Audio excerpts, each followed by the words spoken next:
Defence and security analyst Michael Clarke explains the latest situation on the ground in Ukraine as fighting pushes into its fifth week.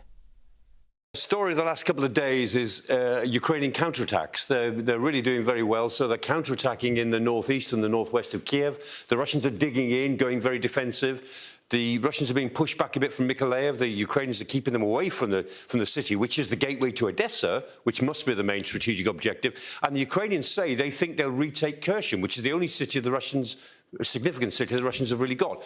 That may be a bit of a stretch, actually, but we'll see. The Ukrainians are very confident. The fresh development this afternoon as well, some what feels like targeted missile attacks to the west of the country. Yeah, I mean, the Russians are using the missiles to probe for supply routes and depots and the sort of stuff that's coming in from Poland. So every time they think they see something around Lviv, I think they go for it. In terms of on-the-ground focus, Russia now saying they're going to focus in on the Donbass region.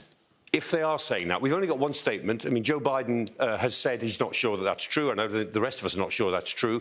But it would make some military sense. The Russians are far too widely dispersed around the country. They can't achieve their objectives. The Donbass, the area in the black here, the two oblasts of Luhansk and Donetsk, they never occupied more than a third of it, the separatists. They've got about half of it now.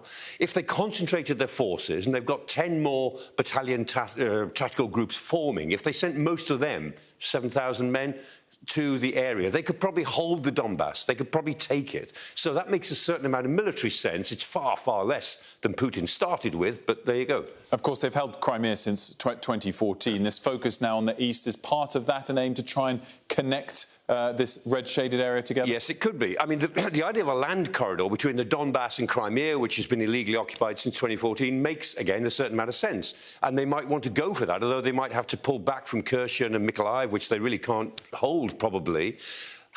Even if they get all of this, they will have to fight to keep it, because the Ukrainians, their tails are up. They're not going to settle for anything less than throwing the Russians out as far as they can from these territories, and so they'll probably keep attacking them if they can. And Mariupol will keep focused in that part. Alas, yes, the tragedy of Mariupol just keeps unfolding. They won't surrender there, so it will go the way it goes.